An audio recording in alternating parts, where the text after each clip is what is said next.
But I'm going to tell you, this is the step that so many leaders go right over. This is the basic fundamental step of leadership and project management that many leaders run right past. There's way too much assumption with this step when they skip it, and it wreaks all kinds of havoc in companies, in projects, and in teams. And I want to put an emphasis on it, and by the end, I want to teach you how to use it to your advantage so that even if you don't consider yourself a great leader, you can still get great results.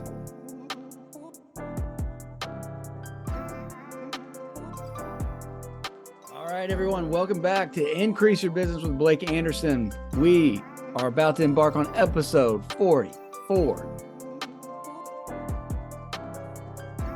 God bless y'all who've been joining me. If you didn't know, you can now find us on Spotify, and you can find us on Apple Podcasts as well as here on YouTube. So look for us on Spotify, look for us on Apple Podcasts. Increase Your Business with Blake Anderson.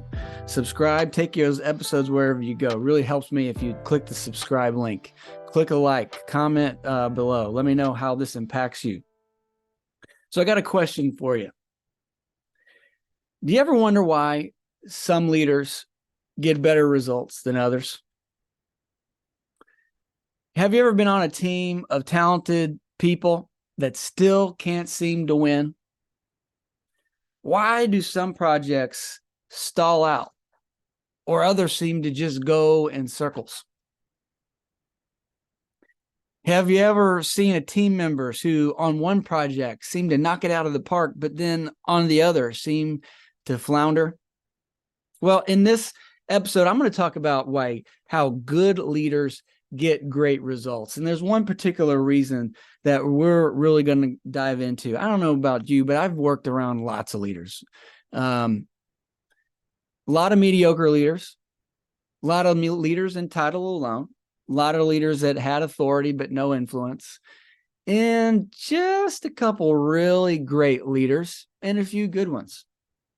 And I've noticed amongst all the leaders that I've been worked with, whether they worked under me or they worked above me, there seemed to be something that the leaders who got the best results did better than anyone else. And there's a lot of things, right?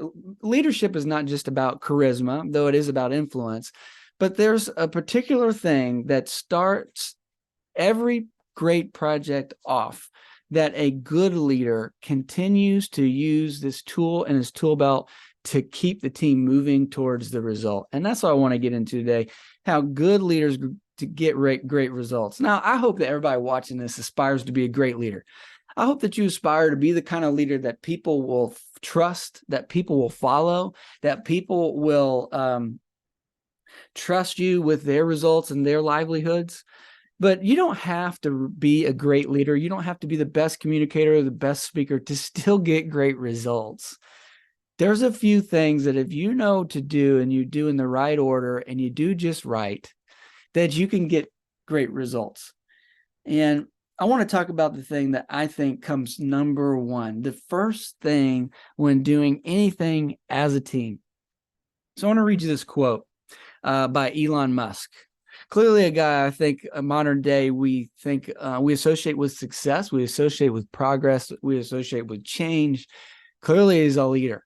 You can't lead the size of organizations that he does and have the success that those organizations have if you're a poor leader. And Elon Musk says this: people work better when they know what the goal is and why. I'll read that again. People work better when they know what the goal is and why. You know, this seems so obvious, right? If you're going to do anything, you better know what the goal is. And, you know, if you decide that you want something, you have a reason why you want that. But I'm going to tell you, this is the step that so many leaders go right over. This is the basic fundamental step of leadership and project management that many leaders run right past. There's way too much assumption with this step when they skip it, and it wreaks all kinds of havoc in companies, in projects, and in teams. And I want to put an emphasis on it, and by the end, I want to teach you how to use it to your advantage so that even if you don't consider yourself a great leader, you can still get great results. So how is this possible? Like you say, it's so fundamental. But haven't you been on a team where a leader seemed to assign you tasks, but never took the time to tell you why you're doing them? Maybe gave you a list of a scope of a project, but never really knew what you were trying to accomplish? Had too many leaders who just said, because I said so? I mean, come on, how motivating is because I said so, right? So problem happens when the leader doesn't take the time to communicate what the true goal is and why. They just go straight into the scope. This is what we're going to do. I want you to just accomplish these lists of things because I said so as fast as you can. Oftentimes, a leader might give a clear expectation of what they want done, but they don't give the clear reason behind it. So what happens if you have just given someone to do, but you haven't shared with them the goal and you haven't shared with them why you're even doing it? Well, you're going to have a team that's going to lack context. You're going to have a team that's going to lack motivation, and you're likely not to have any alignment in the team and in the business that you're working in.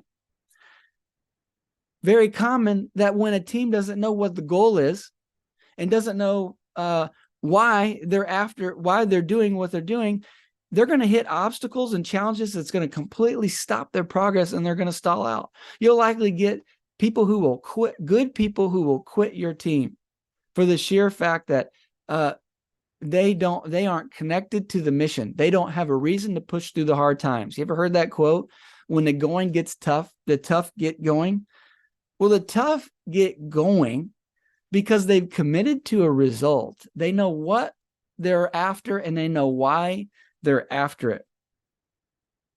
There's a couple famous quotes that really speak to this importance of telling people what your goal is and why you're doing it. John Maxwell says that vision gives team members direction and confidence. So what happens if you don't give the vision to your team members? Well, you should probably expect that they won't have the direction that they need, and they won't have the confidence to do what you've asked them to do. How would you like to know that your people are spending time spinning their wheels because they're not confident about what they're doing? And many of you think that because you told them what to do, that should be enough. Yogi Berra says, if you don't know where you're going, you'll end up somewhere else. Isn't that so true? How would you love to know that your people took your instructions and ended up somewhere else? I love what Keith Cunningham says. He says, there's nothing worse than running enthusiastically in the wrong direction.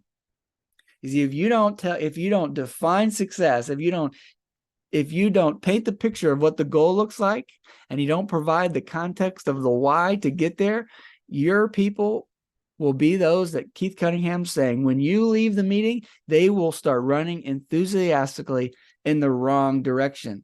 You know, the Bible speaks of this. Proverbs 29:18 says that where there is no vision, the people perish. Now, this verse isn't talking about eyesight, and the verse isn't talking about dying. The verse is saying when there's no vision, when there's no insight, when there's no prophetic vision, when we don't have a goal, then the people are going to wander astray. Isn't that so true? So how can you be bad at your people when they've wandered astray or come up with an idea or a result you weren't expecting if you didn't take the time to give them the vision? If you didn't show them what the goal line, where the goal line was, or define what success really is.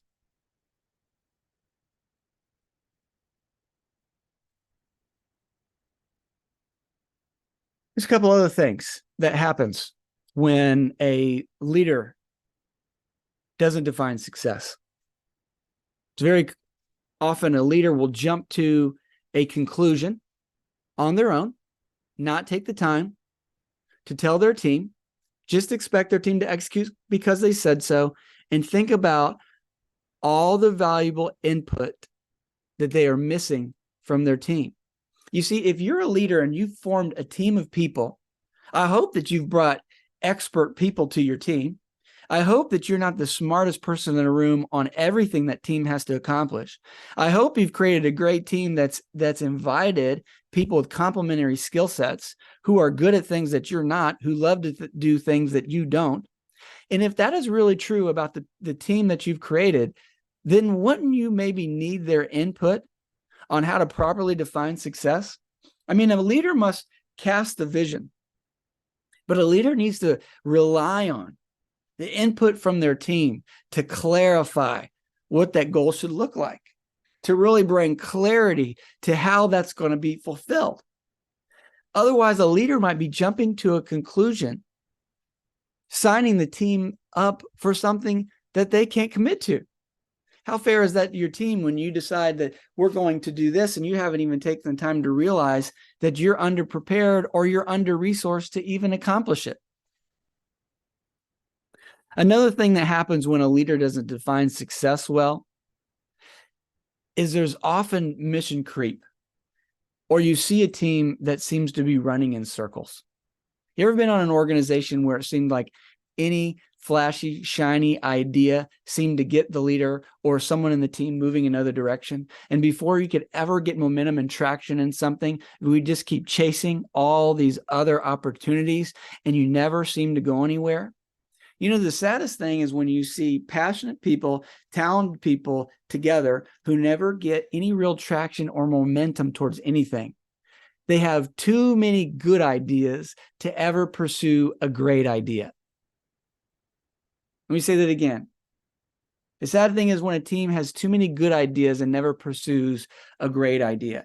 See, when you haven't clearly defined what the goal is and you don't know why you even want to get there, then we'll be doing what Yogi Berra says, because we don't know where we're going, we continue to end up somewhere else.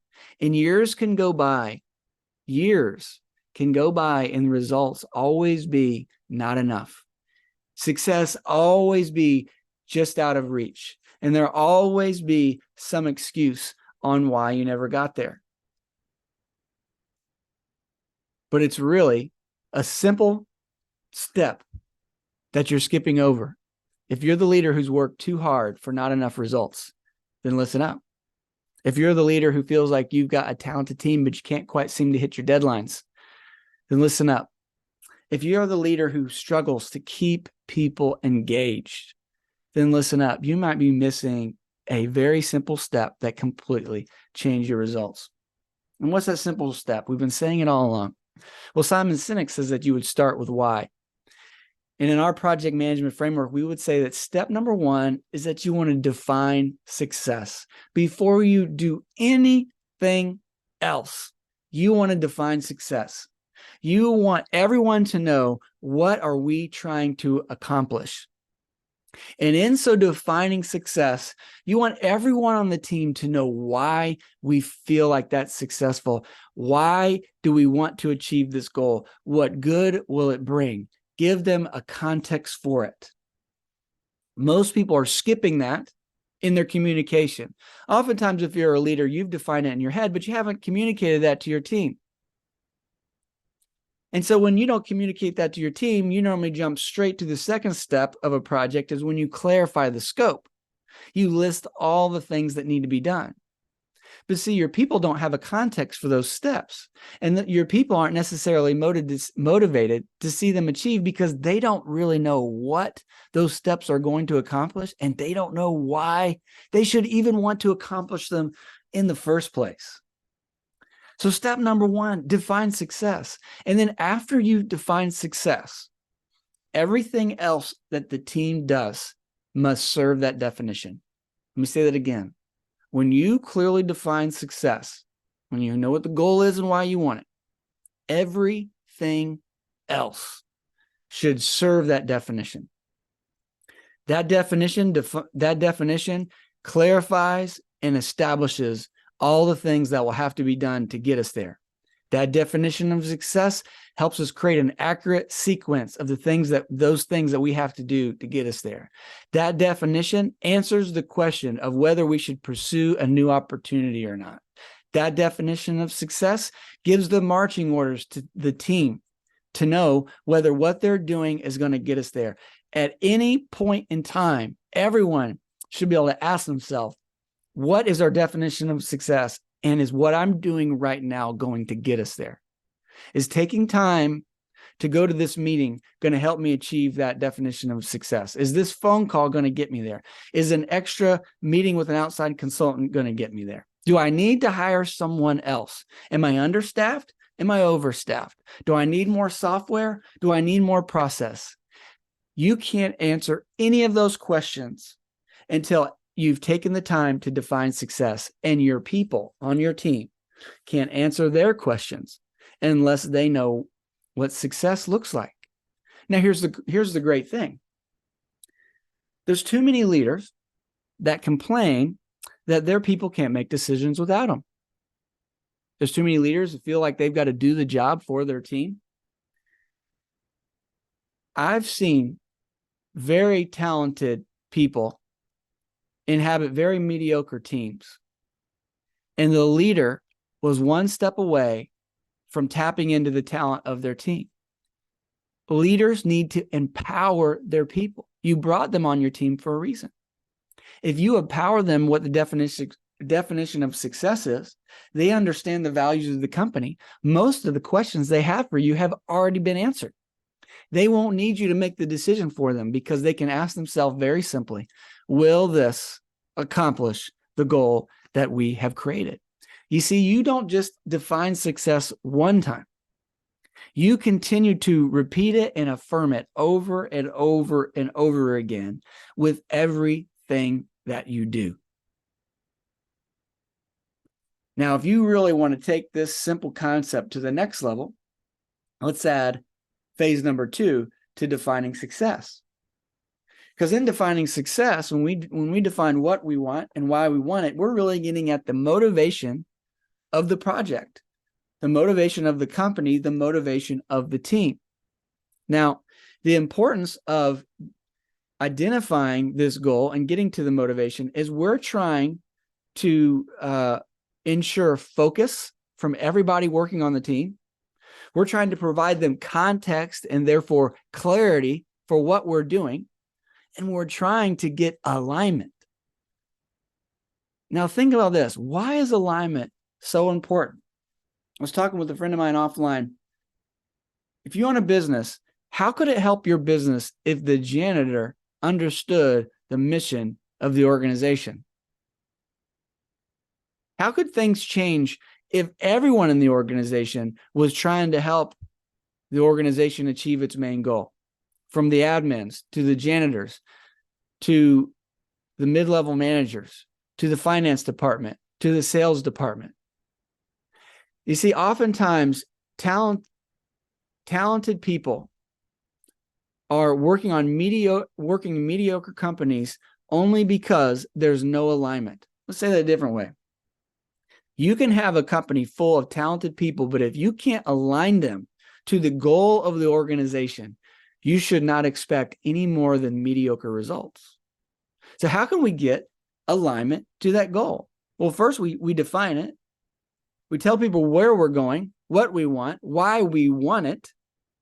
But then second, to really get the fullness of it, a leader's got to get to the motivation of everybody on the team. You see, when I can help my team members attach their personal motivation to what we're trying to accomplish, they're going to be so much more willing to do it.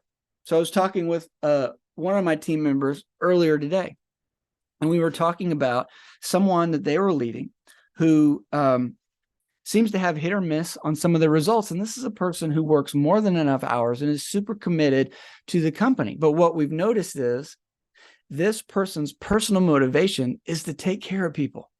They don't want to let people down, and they want to help people in need.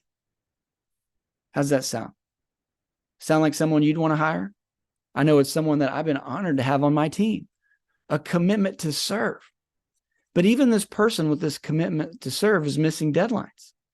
Even inside this person who doesn't want to let people down is still not fully living up to the job responsibility. Now, how could that be when their motivation isn't even on themselves or on their money?